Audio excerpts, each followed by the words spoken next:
அரசியல் நிகழ்ச்சிக்கு உங்களை அன்போடு வரவேற்கின்றோம் நேர்களே. இன்று ஒரு நம்பிக்கை வாக்கெடுப்பை தமிழக அரசாங்கம் கோர இருக்கிறது. இன்னும் சரியாக 2-2.5 மணி நேரங்களில் அந்த நம்பிக்கை வாக்கெடுப்பு நடைபெற இருக்கிறது. அதிலே எடப்பாடி பழனிசாமி அவர்களுடைய அரசு வெல்ல போகிறதா, தொடரப் போகிறதா, அல்லது தோல்வியை தழுவ போகிறதா, இந்த அரசாங்க நம்பிக்கையை இழக்கப் போகிறதா என்பதுதான் பிரதானமான கேள்வியாக எழுந்திருக்கிறது. இதிலே அதிமுகவில் இருக்கக்கூடிய எம்எல்ஏக்களே 2 பகுதிகளாக இருக்கிறார்கள். எடப்பாடி பழனிசாமிக்கு ஆதரவு தெரிவித்தும், அதே போல திரு ஓ பன்னீர்செல்வம் அவர்களுக்கு ஆதரவாகவும் திரு பழனிசாமிக்கு எதிராகவும் அதிமுக எம்எல்ஏக்களே பிளவுபட்டிருக்கக்கூடியதை பார்க்க முடிகிறது. இதில் திமுக எப்படி வாக்களிக்க போகிறது, காங்கிரஸ் எப்படி வாக்களிக்க போகிறது, இப்படி எல்லா விஷயங்களையும் சேர்த்து பார்க்கும்போது தான் இதுல ஒட்டுமொத்தமான பல பர்மியூட்டேஷன்ஸ், காம்பினேஷன்ஸ் தெரிகின்றன. இதுல எடப்பாடி பழனிசாமி அவர்கள் ஜெயிக்கலாம், தோற்கலாம், அல்லது மூன்றாவது ஒரு ஆப்ஷனும் இருக்கிறதா என்ற கேள்வியும் தொடர்ந்து எழுந்து வருகிறது.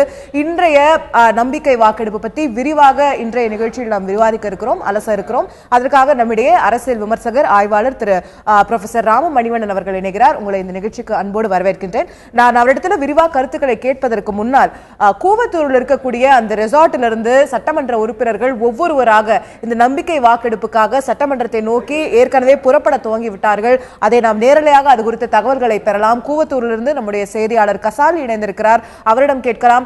வணக்கம் கசாலி, இன்னைக்கு காலையில 10 மணி வாக்குல சட்டசபை கூட இருக்கிறது அப்படின்னு புரிஞ்சுக்கிற நிலையில இப்பவே கூவத்தூர்ல இருந்து சட்டமன்ற உறுப்பினர்கள் புறப்பட துவங்கி விட்டார்கள் அப்படின்னு எடுத்துக்கலாமா? அங்க இருக்கக்கூடிய நிலை என்ன? எப்படி அவங்க கிளம்பி போயிட்டு இருக்காங்க? சொந்த வாகனங்கள்ல போகிறார்களா, இல்ல வேற ஏற்பாடுகள் செய்யப்பட்டு அழைத்து செல்லப்படுகிறார்களா? அங்க இருக்கக்கூடிய நிலை என்ன கசாலி? அதாவது இன்னைக்கு காலையில் 10:30 மணிக்கு சட்டமன்றம் கூட்டுறதுனால இப்போவே எம்எல்ஏக்கள் காலையிலேருந்து தயாராகிட்டு இப்போ அவங்க எம்எல்ஏக்கள்லாம் சட்டமன்றத்துக்கு புறப்பட்டுறதுக்காக தயாராகிட்டு இருக்காங்க. அவங்க தயாராகி புறப்பட்டு போகிறத நீங்கள் பார்க்கலாம். அவங்க இப்போ என்னென்னா, எம்எல்ஏக்கள் இங்கே இருக்கக்கூடிய கூவத்தூர் சொகுசு வீடியில் இருக்கக்கூடிய எம்எல்ஏக்கள் எல்லாம் அவங்களுடைய அமைச்சர்களுடைய வாகனங்களில் ஒரு சில பேர்களும், சொகுசு பஸ்ஸுகளில் சில பேர்களும் அழைத்து செல்வதற்காக திட்டமிட்டிருக்காங்க. அதுக்காக இப்போ முதலாக ஒரு வாகனத்தில், அமைச்சருடைய வாகனத்தில் எம்எல்ஏக்களை அழைத்து செல்லப்படுற காட்சியை தான் நீங்கள் பார்த்துட்டு இருக்கிறீங்க. அவங்க ஒன்றும் சிறிது நேரத்துலேருந்து இங்கேருந்து புறப்பட்டு போயிடுவாங்க. அநேகமாக அங்கே 10:30 மணிக்குள்ளே அங்கே போய் நிற்கிறதுக்காக நிற்கிறாங்க. ஒரு நிமிஷம், இந்த இப்போ அமைச்சருக்கு பேட்டி கொடுக்குறாரு கேசி வீரமணி. அவர் என்ன சொல்கிறாருன்றது, அவர் பேட்டி கொடுத்துருக்காரு. அதான் நாங்கள் வாக்கெடுப்பு போகிறோம், வெற்றி பெறுவோன்ற நம்பிக்கையில் சொல்லிட்டு அமைச்சர் கேசி வீரமணி இங்கேருந்து புறப்பட்டு அவருடைய வாகனத்தில் எம்எல்ஏக்களை அழைத்து செல்கிறார்கள். அவர் அழைத்து செல்கிறார். இதே மாதிரி ஒரு வாகனங்களாக போகும். ஒரு நிமிஷம், இந்த எம்எல்ஏ ஒருத்தர் பேசுகிறார். அவர் என்ன கேளுங்க. அண்ணா திராவிட முன்னேற்ற கழகத்தில் கொறடா என்ன எங்களுக்கு அறிவுரை சொல்லியிருக்காரோ அந்த அடிப்படையில் நாங்கள் வாக்களிப்போம்.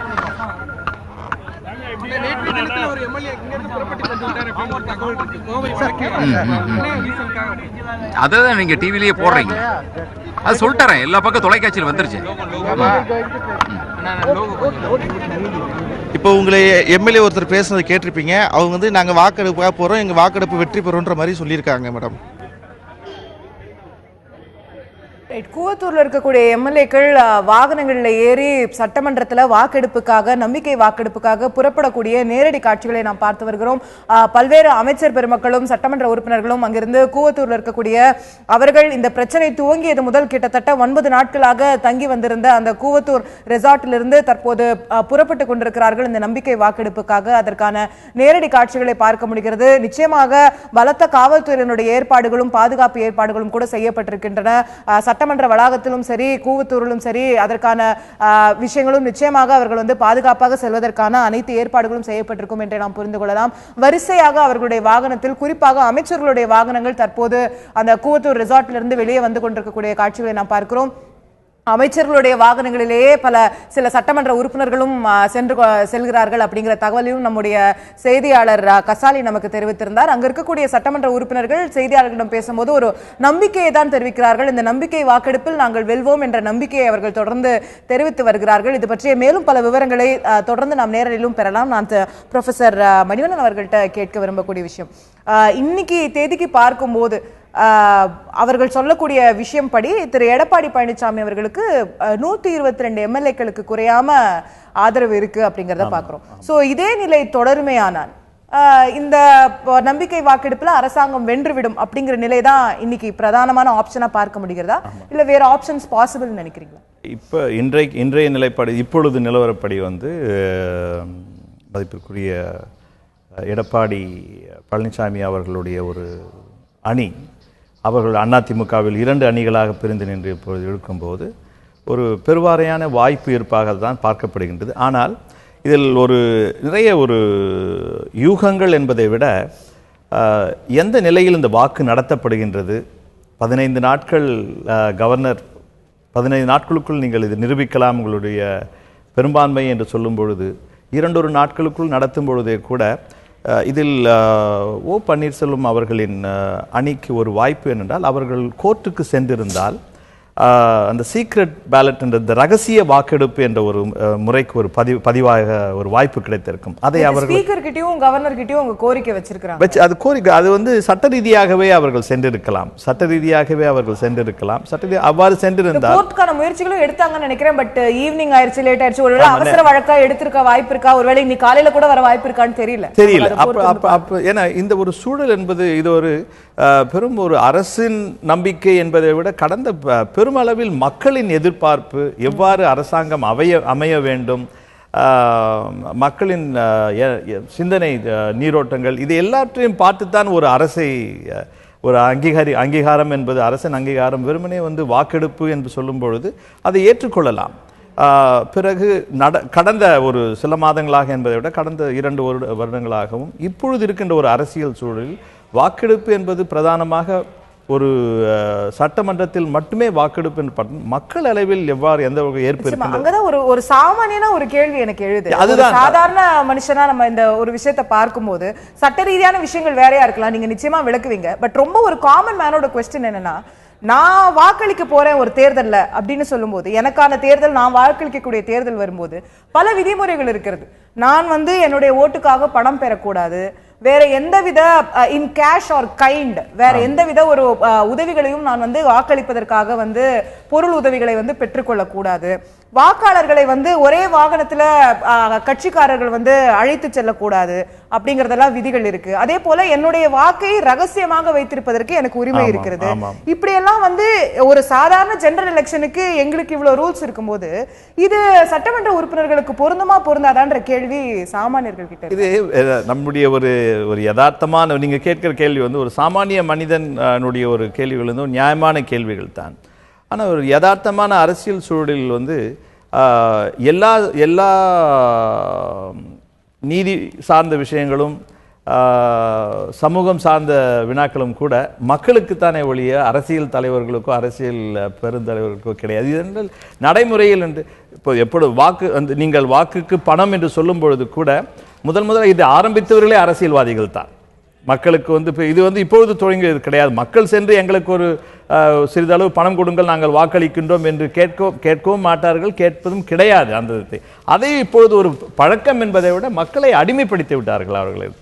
இப்பொழுது அந்த கல்ச்சர் டிமாண்ட் பண்ணி கேக்குறது, அந்த கட்சி அவ்வளவு கொடுக்கறாங்க, அதுதான் அது மக்கள் அது ஒரு வகையான அதிகார வீச்சாகவும் ஒரு அடிமை, அது ஒரு அடிமைத்தனம் தான். அதுக்கு ஒரு அதிகாரம், அடிமைத்தனத்திலும் ஒரு அதிகாரம் மக்கள் அதை நேசிக்கிறார்கள், அதை பிரயோகப்படுத்துகின்றார்கள். ஆனால் இப்பொழுது நடக்கின்ற இந்த ஒரு விதம் மக்கள் அவர்கள் இந்த தேர்வு, இந்த வாக்கெடுப்பு என்பதை இந்த தளத்தையும் கடந்து பெருமளவில் இந்த அரசாங்கத்திற்கு சந்திக்க போகின்ற மிகப்பெரிய சவால். இப்பொழுது ஒரு எடப்பாடி அவர்களுடைய ஆட்சி பெருமளவில் வாக்கு பெற்றாலும் கூட அவர்கள் தினந்தோறும் சந்திக்க போகின்ற ஒரு பிரச்சனை என்பது மக்களிடையே ஒரு நம்பிக்கை எவ்வாறு இந்த அரசாங்கத்திற்கு உருவாக்குது என்பது தான். அது அடுத்த கட்ட சவாலை நீங்க பாக்குறீங்க. சட்டமன்றத்தில் நம்பிக்கை பெறுவது ஒரு புறம், அடுத்த கட்டமா மக்களுடைய நம்பிக்கை 4 ஆண்டுகள் என்பது சாதாரண ஒரு விஷயம் கிடையாது அரசாங்கம். நிச்சயமா அந்த சவால்கள் பற்றியும் நம்ம தொடர்ந்து பேசுவோம். அதற்கு முன்னால் நம்ம இன்றைய காலை வந்திருக்கக்கூடிய நமக்கு அண்மை செய்தி, முக்கிய செய்தி என்னவாக இருக்கிறது என்று பார்த்தால், ஒரு எம்எல்ஏ, கோவை வடக்கு தொகுதியுடைய எம்எல்ஏ அருண்குமார் அவர்கள் இந்த நம்பிக்கை வாக்கெடுப்பை நான் புறக்கணிக்கிறேன் என்பதை அவர் அறிவித்திருக்கிறார். அவர் சற்று முன்னர் தந்தி தொலைக்காட்சிக்கு ஒரு பிரத்யேக பேட்டியும் கொடுத்திருந்தார். அவர் இன்றைய சட்டமன்ற கூட்டத்தில் கலந்து கொள்ள போவதில்லை, அவர் சொந்த ஊருக்கு திரும்ப சென்று விட்டார். அவர் கூவத்தூர் இருக்கக்கூடிய அந்த ரிசார்ட்டில் இருந்த ஒரு எம்எல்ஏ, அவர் தற்போது தன்னுடைய சொந்த ஊருக்கு சென்று இந்த நம்பிக்கை வாக்கெடுப்பை புறக்கணிக்க போவதாக அறிவித்திருக்கிறார். அதற்கு அவர் கொடுத்திருந்த காரணங்கள் என்ன, நம்மிடையே தொலைபேசி வாயிலாக தெரிவித்திருந்த காரணங்களை தற்போது கேட்கலாம். தலைமையினுடைய போக்கு பிடிக்கல, அதனால நான் வெளியேறிட்டேன். அந்த காரணத்தால நான் இந்த வாக்கெடுப்பு புறக்கணிக்கிறேன். அதே மாதிரி நான் கோவை மாநகர மாவட்ட செயலாளர் இருக்கிறேன், அந்த பதவியும் ராஜினாமா பண்றேன்.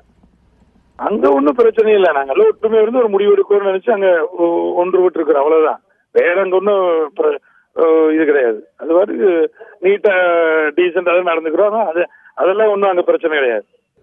அங்க சூழ்நிலையெல்லாம் எனக்கு நான் நேற்று மத்தியானமே வந்துட்டேன். நான் இப்ப என்னுடைய சொந்த ஊர் பெரியநாயக்கம்பலத்துல இருக்கேன். அங்க ஒன்றும் வேற ஒன்றும் தப்பான இதெல்லாம் கிடையாது. அங்க வந்து நாங்கெல்லாம் ஒன்றுபட்டு இருந்து ஒட்டுக்க ஒரு முடிவு எடுக்கணும் அப்படின்னு சொல்லிட்டு தான் இருந்தோம்.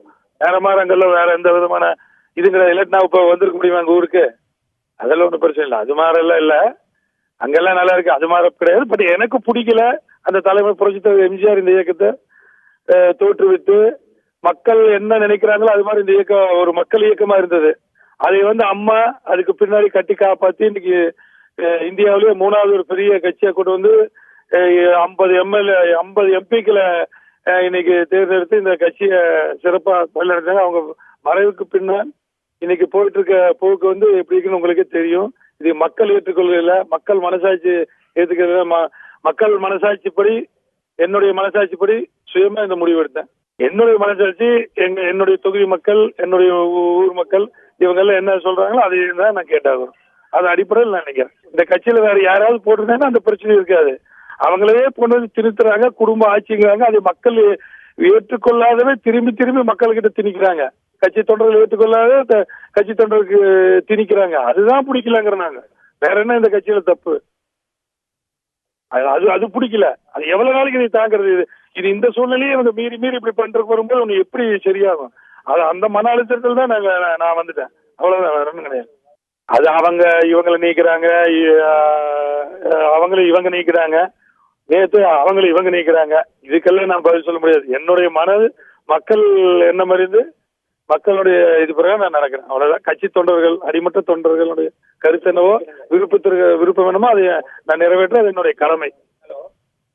நான் கட்சியில கீழ்மட்டிலிருந்து வந்தவன், அவங்களுக்கு உணர்வு தெரியும், அவங்களுடைய விருப்பம் என்னவோ அதைதான் நான் செஞ்சு கொடுக்கணும். அது அந்த விருப்பத்தின் அடிப்படையில் நான் செய்யணும்.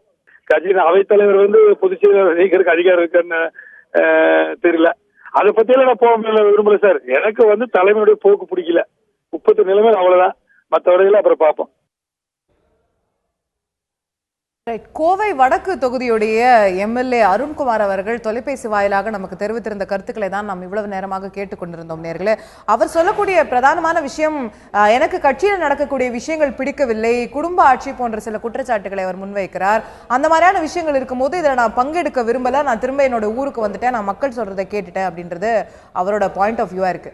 ஆனா இந்த வாக்கெடுப்பை புறக்கணிப்பதன் மூலமா அவர் எடப்பாடி பழனிசாமி அவர்களுக்கு ஒரு அட்வான்டேஜ் தான் கொடுத்திருக்காரு அப்படின்ற ஒரு பார்வையும் பார்க்க முடியும். அல்ல, அந்த பார்வை ஒன்று இருந்தாலும் கூட இப்போ வந்து அவர்களுக்கு 116 புரட்சி தலைவர் எம்ஜிஆர் அவர்களால் 1972 உருவாக்கப்பட்ட இந்த மாபெரும் மக்கள் இயக்கம்,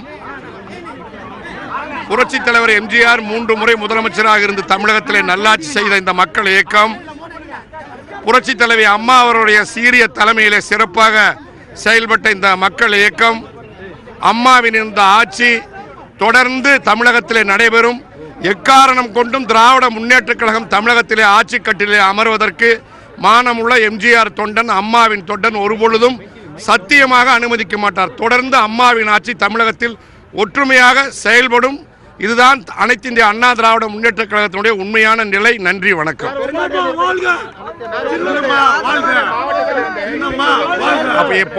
எல்லாரும் மீண்டும் அம்மாவுடைய ஆட்சி தொடர மீண்டும் வருவார்கள். எங்களுக்கு பெரும்பான்மை ஆதரவு இருக்கிறது. அதுக்கு கூடுதலாவே இருக்கு. அது கூடுதலாவே இருக்குன்னு கொஞ்ச நேரத்தில் தெரியும். அதெல்லாம் நீங்க கொஞ்ச நேரத்தில் சட்டமன்றத்தில் பார்ப்பீங்க. தொடர்ந்து எம்ஜிஆர் ஆட்சி தான் தமிழகத்தில் நடக்கும். எம்ஜிஆருடைய ஆட்சி அம்மாவால் உருவாக்கப்பட்ட ஆட்சி, மக்களுக்கு நன்மை செய்யக்கூடிய ஆட்சி இந்த ஒரு ஆட்சி மட்டும்தான். எனவே இந்த ஆட்சி தொடர்ந்து நடைபெறும். நன்றி, வணக்கம்.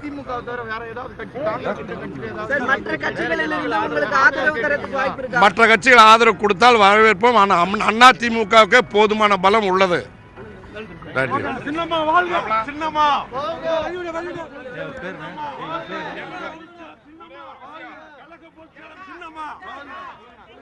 ஊரு ரெண்டானா கூத்தாடிக்கு கொண்டாட்டம் சொல்லுவாங்க. அந்த மாதிரி இங்க கொண்டாட்டத்துக்கு இடமே கொடுக்க மாட்டோம். எக்காரணம் கொண்டும் திமுக ஆட்சி தமிழகத்தில் அமையாது, அமைய விட மாட்டோம். ரைட்.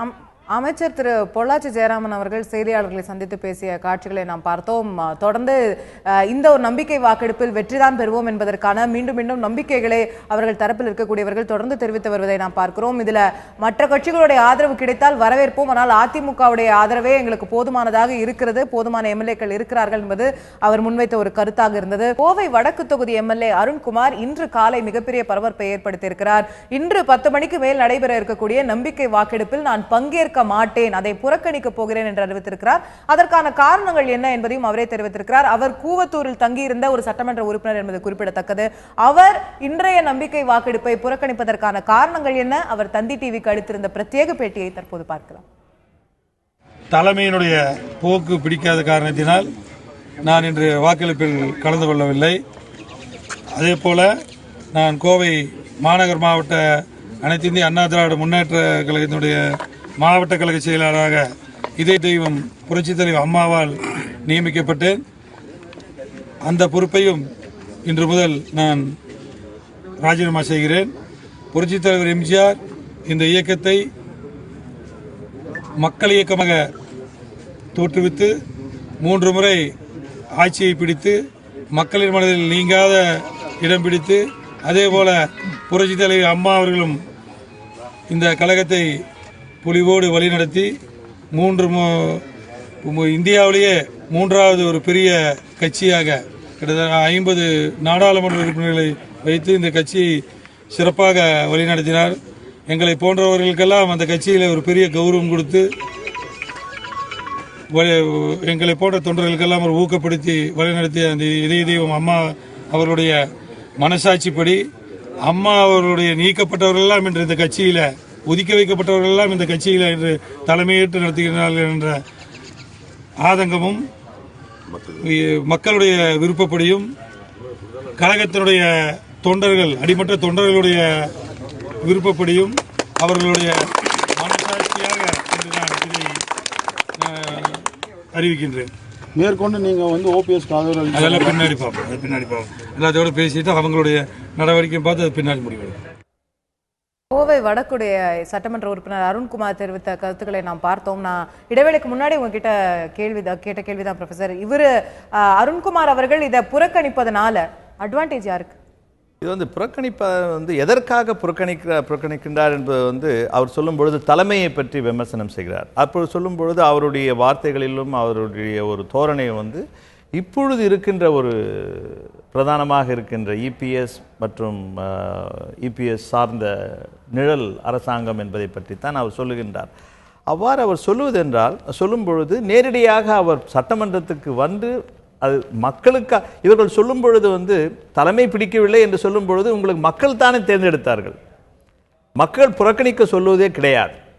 அதைத்தான் இவர்களுக்கு வாக்களிக்கணும் அப்படிங்கிறது. நீங்கள் ஒன்று ஆதரவாக வாக்களியுங்கள் விருப்பப்பட்டால், அல்லது உங்களுக்கு விருப்பம் இல்லை என்றால் எதிர்த்து வாக்களியுங்கள். அதுதான் வாக்கின் ஒரு மரியாதை.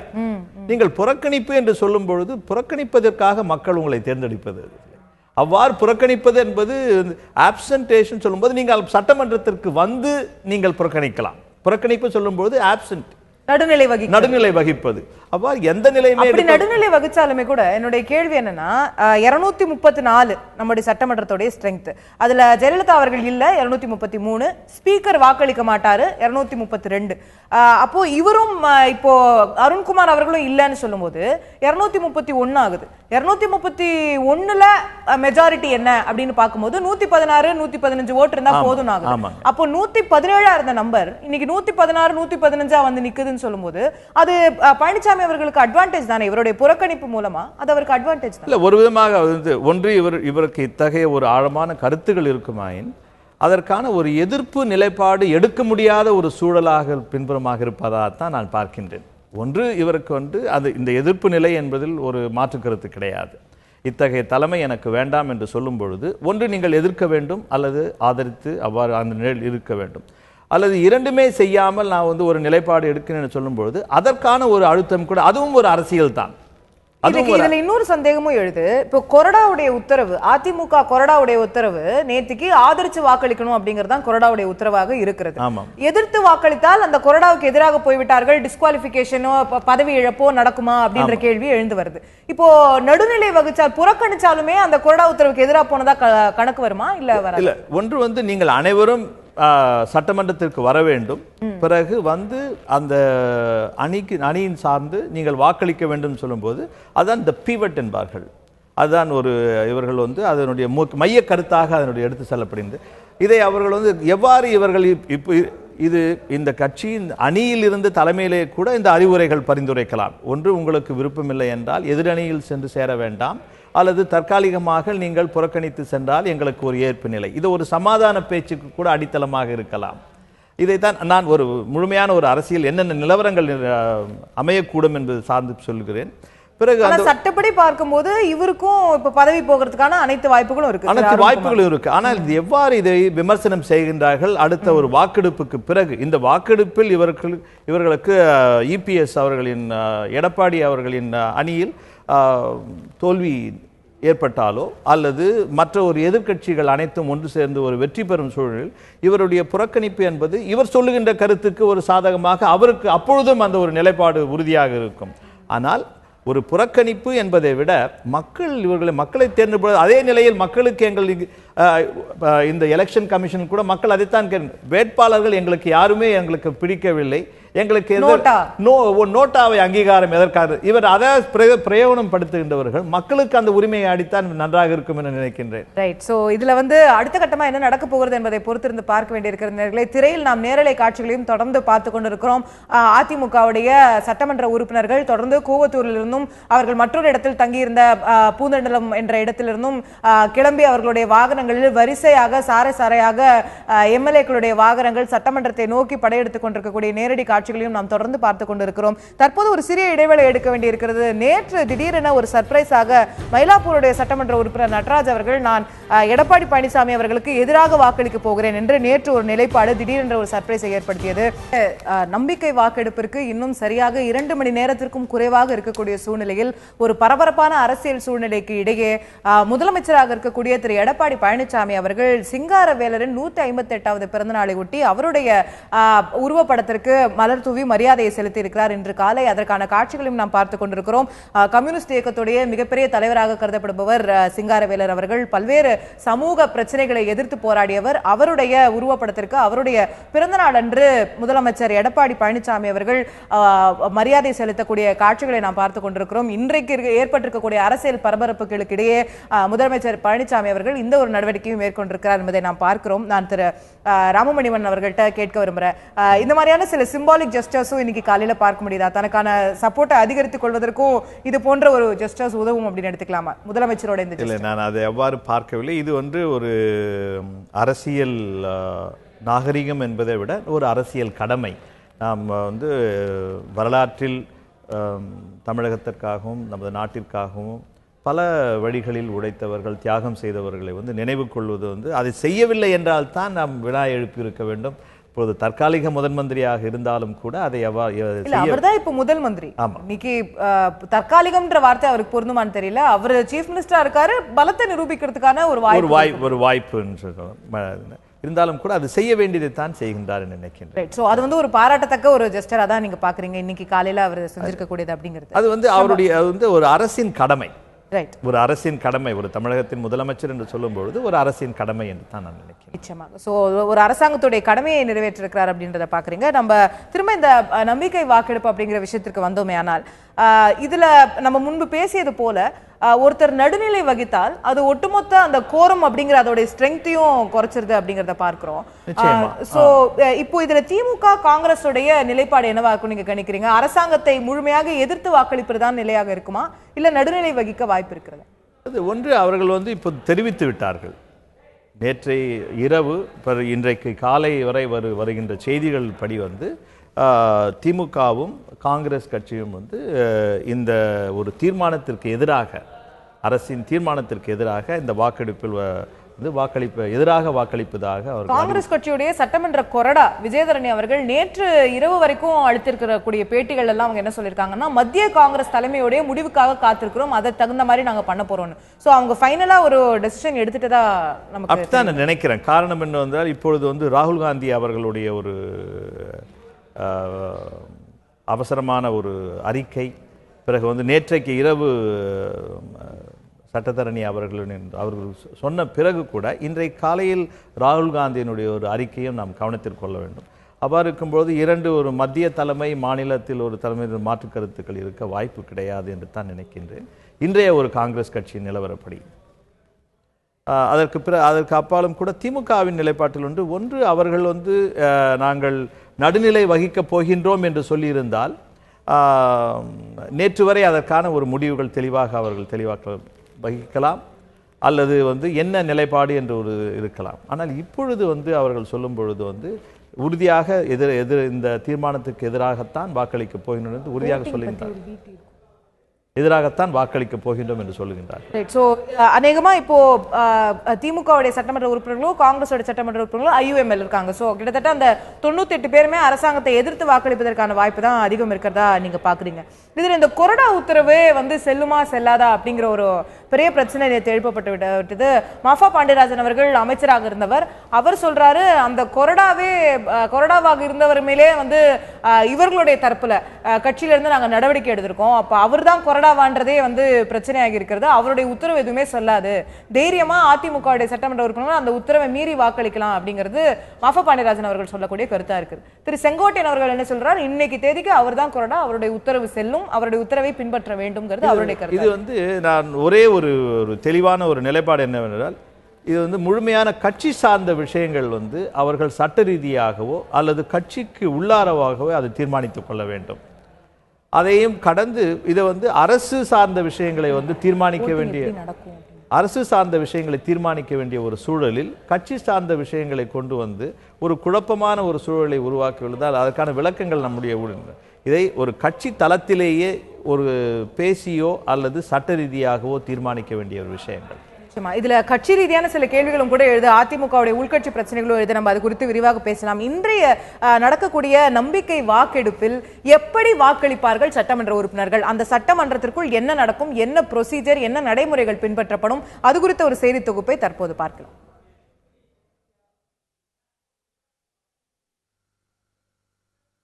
பேரவை கூடியதும் சிறப்பு கூட்டத்தின் நோக்கம் குறித்து ஆளுநர் அனுப்பிய கடிதத்தை பேரவை செயலாளர் வாசிப்பார். அதனைத் தொடர்ந்து நம்பிக்கை கோரும் தீர்மானத்தை முன்மொழியுமாறு எடப்பாடி கே பழனிசாமியை சபாநாயகர் அழைப்பார். முதலமைச்சர் முன்மொழியும் தீர்மானத்தை ஆளும் கட்சி உறுப்பினர்கள் வழிமொழிந்த பின்னர் தீர்மானம் பற்றி முதலமைச்சர் விளக்கி பேசுவார். இந்த விவாதத்தின் பொழுது எதிர்க்கட்சித் தலைவர் குறுக்கிட்டு பேசவும் விளக்கம் பெறவும் முழு உரிமை உண்டு. ஆனால் இதில் சபாநாயகர் முடிவு இறுதியானது. சட்டமன்ற ஜனநாயக முறைப்படி முதலமைச்சர் பேசுவதை மட்டுமே ஏற்றுக்கொண்டால் அதனை நம்பி உறுப்பினர்கள் வாக்களிக்கக்கூடும். எதிர்க்கட்சித் தலைவரின் கருத்து உறுப்பினர்களின் மனமாற்றத்திற்கு வழிவகுக்கலாம் என்பதாலேயே அத்தகைய உரிமை வழங்கப்படுகிறது. பிற கட்சிகளின் உறுப்பினர்களும் விரிவாக பேசிய பின்னர் வாக்கெடுப்பு நடைமுறை தொடங்கும். வழக்கம் போல் முதலில் குரல் வாக்கெடுப்பு நடத்தப்படும். அதன் பின்னர் எண்ணிக்கணிக்கும் முறை கையாளப்படும். ரகசிய வாக்கெடுப்பு வேண்டுமா வேண்டாமா என்பது குறித்து சபாநாயகர் தான் இறுதி முடிவு எடுக்க முடியும். இதுவரை தமிழக சட்டப்பேரவையில் ரகசிய வாக்கெடுப்பு நடந்ததில்லை. சபாநாயகரின் உத்தரவின் பேரில் மணியடிக்கப்பட்டு வாக்கெடுப்பிற்கான நடவடிக்கை தொடங்கியுள்ளது என்பது உறுப்பினர்களுக்கு தெரியப்படுத்தப்படும். இதனைத் தொடர்ந்து சபாநாயகர் அறிவுறுத்திய நேரத்திற்குள் உறுப்பினர்கள் தங்கள் இருக்கையில் அமர்ந்துவிட வேண்டும். பின்னர் பேரவை வளாகம் எனப்படும் லாபியில் இருந்து மற்றவர்கள் வெளியேற்றப்படுவார்கள். பேரவை உறுப்பினர்கள், அதிகாரிகள் மற்றும் செய்தியாளர்கள் அவரவருக்கு உரிய இடத்தில் அமர்ந்திருப்பதை உறுதிப்படுத்த சபாநாயகர் கட்டளையிடுவார். பேரவையில் உறுப்பினர்கள் 6 பிரிவுகளில் அமர வைக்கப்பட்டுள்ளனர். எனவே பிரிவு வாரியாக வாக்கெடுப்பு நடத்தப்படும்.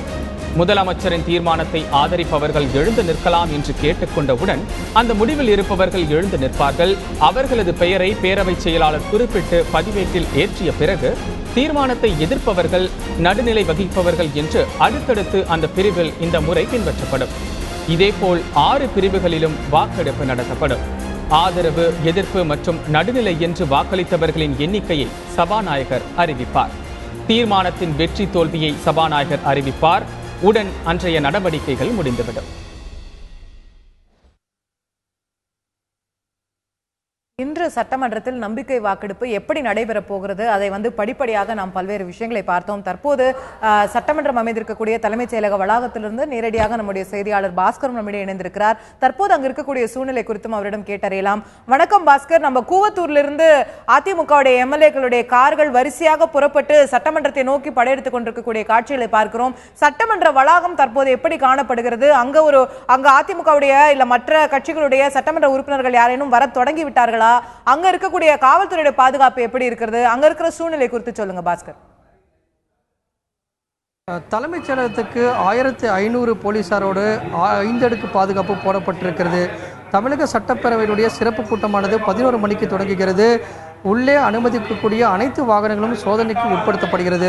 அது மட்டுமல்லாமல் வரக்கூடிய வாகனங்களுக்கு முறையாக அனுமதி சீட் இருக்கிறதா என்பதை சரிபார்த்த பிறகுதான் உள்ளே வாகனங்கள் அனுமதிக்கப்படுகிறது. அடையாள அட்டை வைத்திருக்க வேண்டும். அது மட்டுமில்லாமல் சட்டப்பேரவையினுடைய நுழைவு பாஸ் வைத்திருக்க வேண்டும். அப்படி வைத்திருக்கக்கூடிய நபர்கள் மட்டும்தான் உள்ளே அனுமதிக்கப்படுகின்றனர். இன்று சனிக்கிழமை இதன் காரணமாக விடுமுறை தினம் என்பதால் அரசு ஊழியர்களுடைய எண்ணிக்கை குறைவாக இருக்கிறது. விடுமுறை தினம் என்பதால் தலைமைச் செயலகத்துக்கு வரக்கூடிய அரசு ஊழியர்கள் உள்ளே அனுமதிக்கப்படவில்லை. ஏதாவது காரணத்துக்காக வேலையின் காரணமாக அவர்கள் உள்ளே வர வேண்டும் என்றால் சிறப்பு அனுமதியை பெற வேண்டும் என்று ஏற்கனவே காவல்துறை அவர்களுக்கு அறிவுரையை வழங்கியிருக்கிறது. இந்த நிலையில் பார்க்கும்போது 5 அடுக்கு பாதுகாப்பு போடப்பட்டிருக்கிறது.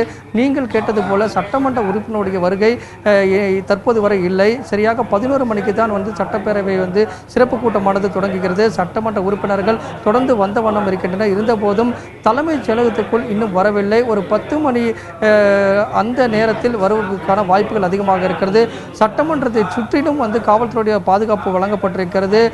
வார் மெமோரியல் எனப்படக்கூடிய அந்த இடத்திலிருந்து தொடர்ந்து வாகன சோதனையும் நடைபெற்று வருகிறது. தலைமைச் செயலக சுற்றிலும் 5 அடுக்கு பாதுகாப்பு போடப்பட்டிருக்கிறது. பலத்த பாதுகாப்புக்கிடையே சரியாக 11 மணிக்கு சட்டமன்றத்தினுடைய சிறப்பு கூட்டம் நடைபெறுகிறது. அதில் தான் தமிழக முதலமைச்சர் எடப்பாடி பழனிசாமி மீதான நம்பிக்கை வாக்கெடுப்பு நடைபெற உள்ளது. அதற்கான அனைத்து ஏற்பாடுகளும் தயார் நிலையில் இருக்கிறது. தலைமைச் செயலகத்தினுடைய ஊழியர்கள் ஏற்கனவே வந்திருக்கின்றனர். அதே போல சட்டமன்ற ஊழியர்களும் வந்திருக்கின்றனர். காவல்துறையில் பலத்த பாதுகாப்புக்கிடையே சரியாக 11 மணிக்கு தமிழக சட்டமன்ற பேரவையின் சிறப்பு கூட்டம் தொடங்க உள்ளது. ரைட், சரியாக 11 மணிக்கு பேரவையுடைய சிறப்பு கூட்டம் துவங்கும் என்று எதிர்பார்க்கிறோம். கிட்டத்தட்ட 10-10:30 மணி முதலே அங்க பரபரப்பான சூழ்நிலையும் இருக்க துவங்கிவிடும். அதற்கான ஏற்பாடுகளும் துவங்கிவிடும் என்பதை புரிந்து கொள்ள முடிகிறது. நன்றி பாஸ்கர், உங்களுடைய விரிவான தகவல்களுக்கு. இன்னொரு விஷயத்துல இன்னொரு பாசிபிலிட்டி இருக்கிறதா அப்படிங்கிறத உங்ககிட்ட கொண்டு போக விரும்புகிறேன் ப்ரொஃபசர். இன்னைக்கு கான்ஃபிடன்ஸ் மோஷன் அப்படிங்கிற அந்த நம்பிக்கை தீர்மானம் அப்படிங்கிற ஒரு விஷயம் வரதுக்கு முன்னாடி ஒருவேளை சபாநாயகர் மீது நம்பிக்கை இல்லா தீர்மானம் அப்படிங்கிற ஒரு விஷயத்தை யாரேனும் கொண்டு வந்தால், உத்தராகண்ட்ல சமீபத்தில் நடந்த உதாரணத்தின்படி சுப்ரீம் கோர்ட்டுடைய ஜட்ஜ்மெண்ட் என்ன சொல்லுதுன்னா, சபாநாயகர் மீது இருக்கக்கூடிய நம்பிக்கையில்லா தீர்மானத்தை முதல்ல தீர்க்கணும், அதற்கு பிறகுதான் அரசாங்கத்தின் மீதான நம்பிக்கை தீர்மானத்துக்கு போகணும் அப்படின்னு. சோ அப்படி திடீர்னு ஒரு காம்ப்ளிகேஷன் எதுவும் இன்னைக்கு காலையில முளைக்க வாய்ப்பு இருக்கா? இல்லை, அத்தகைய வாய்ப்புகள் நிராகரிக்க முடியாது. ஏனென்றால் அதற்கான ஒரு சாட்சியங்கள் மற்றும் சபாநாயகர் கூட கூவத்தூரில் தான் இருந்தார் என்று பார்க்கும் பொழுது அதற்கான ஒரு வினாக்கள் எழுப்பலாம். ஒரு சபாநாயகர் என்பது மிக மிக முக்கியமான, மிக மதிப்பிற்குரிய ஒரு பதவி என்பதை விட ஒரு மூத்த ஒரு வழிநடத்துனர். அப்படி பார்க்கும் பொழுது எப்பொழுது ஒருவர் எந்த கட்சியில் இருந்தாலும் சபாநாயகராக தேர்ந்தெடுத்த பின் அவர் எல்லா கட்சிகளையும் சேர்ந்து ஒரு மதிக்கத்தக்க ஒரு நிலைப்பாடில் இருக்கிறார். அப்போ அந்த ஒரு சூழலில் பார்க்கும் பொழுது ஒரு சில வினாக்கள் கூட இருக்கின்றது. இப்பொழுது அதன்படி ஒரு தீர்மானங்கள், சபாநாயகர் மீதான ஒரு விவாதங்களுக்குரிய ஒரு பிரச்சனைகள் எழுப்பப்படுமாயின் அதை எவ்வாறு அவை தீர்த்து கொள்வார்கள் என்பதை சொல்லும் பொழுது அது வன்முறை என்பதை விட ஒரு சட்டசபை நடக்க முடியாத ஒரு சூழலில் தள்ளப்படும் என்று தான் பார்க்கின்றேன். அடிப்படையா நம்ம சட்டமன்ற விதிகள் எடுத்து பார்க்கும் போதே சபாநாயகருக்கு எதிராக ஒரு தீர்மானம் கொண்டு வரப்படுமே, ஆனால் சபாநாயகருக்கு நீங்க 14 நாள் நோட்டீஸ் கொடுக்கணும் அப்படிங்கறதெல்லாம் இருக்கு. சோ இன்னைக்கு அவங்க அப்படி ஒரு தீர்மானத்தை கொடுத்தால் அந்த தீர்மானத்தை எடுத்துக்கொள்வதற்கே 14 நாட்கள் அவகாசம் கொடுக்கப்பட வேண்டும்னு இருக்கு. அந்த தீர்மானத்தை முடிக்கிறவரை நம்பிக்கை தீர்மானம் எடுக்க முடியாது. அப்ப இன்னும் இதுல குழப்பங்கள் அதிகரிக்க ஏதேனும் வாய்ப்பு இருக்கிறதா? குழப்பங்கள் வரக்கூடாதுன்னு எதிர்பார்க்கிறோம், பட் வாய்ப்பு நிச்சயமாக இந்த குழப்பங்கள் வரக்கூடாது அனைவரின் விருப்பம் கூட. ஆனால் அவ்வாறு ஒரு நம்பிக்கையில்லா தீர்மானம் வந்து முன்மொழித வேண்டுமென்றால், ஆனால் இப்பொழுது இருக்கின்ற ஒரு சூழலில் அவர் என்ன சபாநாயகர் என்ன செய்ய போகின்றார் என்றால், கவர்னரின் கடிதத்தை படிப்பதோடு அடுத்தது வந்து அவருடைய உரைக்கு பின் முதலமைச்சராக இப்பொழுது செயல்பட்டு கொண்டிருப்பதை அழைத்து பேச எதிர்க்கட்சி தலைவர் அவ்வாறு ஒரு திட்டமிட்ட ஒரு பாதையில் தான் நடத்தி செல்ல விருப்பப்படுவார், அவ்வாறு தான் நடந்து கொள்வார்கள். ஆனால் அவரை பற்றியே ஒரு விவாதம் என்று சொல்லும் பொழுது இதற்கான ஒரு முன்னெடுப்பு நடவடிக்கைகள் நேற்றே கூட நடந்திருக்கலாம். அவ்வாறு நடந்திருக்குமாயின் இப்பொழுது இன்றைக்கு அது ஒரு விவாத பொருளாக மாறி இருக்கும். அத்தகைய வாய்ப்புகள் உருவாகாத சூழ்நிலையால் இப்பொழுது வந்து நாம் வந்து சட்டசபையில் வாக்கெடுப்பு என்பதைத்தான் நாம் எடுத்து செல்ல வேண்டும். அதற்கான முன்னெடுப்புகள் நேற்று நடந்திருந்தால் இப்பொழுது ஒரு மிகப்பெரிய ஒரு விவாதமான சூழல் இன்றைக்கு உறுதியாக உருவாகி இருக்கும். சோ அப்படி எதுவும் இதுவரைக்கும் இல்லாத சூழ்நிலையில அதுக்கான வாய்ப்புகள் குறைவா இருக்கு அப்படிங்கறத பார்க்கிறோம். நாம வந்து இன்றைய நடைபெறக்கூடிய நம்பிக்கை வாக்கெடுப்பு தான் மிகப்பெரிய எதிர்பார்ப்புகளை ஏற்படுத்தி இருக்கிறது. எடப்பாடி பழனிசாமி அவர்களுடைய அரசாங்கம் தொடரப் போகிறதா இல்ல நம்பிக்கையை இழக்க போகிறதா என்பது பிரதானமான கேள்வியாக இருக்கிறது. இந்த நம்பிக்கை வாக்கெடுப்பு தொடர்பாகவும் அடுத்தடுத்த கட்ட தொடர்ந்து அரசியல் கட்சிகளுடைய நிகழ்வுகள், சட்டமன்ற உறுப்பினர்களுடைய நிலைப்பாடுகள் என பல்வேறு தகவல்களை உடனுக்குடன் நாம் தொடர்ந்து தந்தி தொலைக்காட்சி மூலமாக உங்களுக்கு வழங்க இருக்கிறோம். நேயர்களே, இந்த நிகழ்ச்சி நிறைவடைந்ததும் சிறப்பு நேரலை விவாதங்கள் தொடர இருக்கின்றன. அதனால் தொடர்ந்து இணைந்திருங்கள் தந்தி தொலைக்காட்சியுடன். தற்போது இந்த நிகழ்ச்சியை நிறைவு செய்கிறோம். நிகழ்ச்சியில் கலந்து கொண்ட ப்ரொஃபசர் மணிவண்ணன் அவர்களுக்கு நன்றி. பார்த்த உங்களுக்கும் நன்றி. தந்தி தொலைக்காட்சியுடன் தொடர்ந்து இணைந்திருங்கள். சட்டமன்றத்தில் நடக்கக்கூடிய ஒவ்வொரு அசைவுகளையும் தொடர்ந்து உங்களுக்கு வழங்கிக் கொண்டிருப்போம்.